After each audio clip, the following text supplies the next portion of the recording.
बजरंग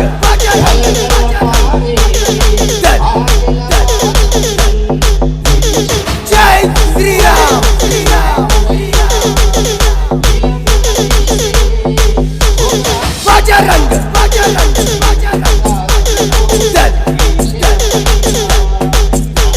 जय श्री राम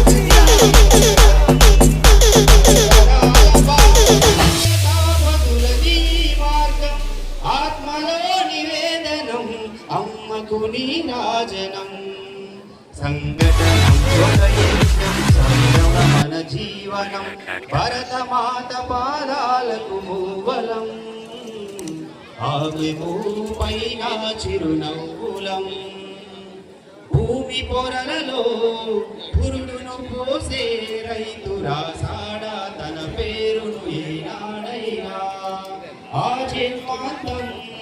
సేవలు చేసే తల్లి అడిగిందా ఆనవాలు ఏనాడైనా అనామికత సందేశం హైందవ జీవన సారం అనామికత సందేశం హైందవ జీవన సారం జనని జన్మ కారణం జన్మభూమి దీరుణం సంఘటనం ఒక యజ్ఞం సమిదగ మన జీవనం భరతమాత పాదాలకు మూవలం ఆమె మోము పైన చిరునవ్వులం మమత సిరులై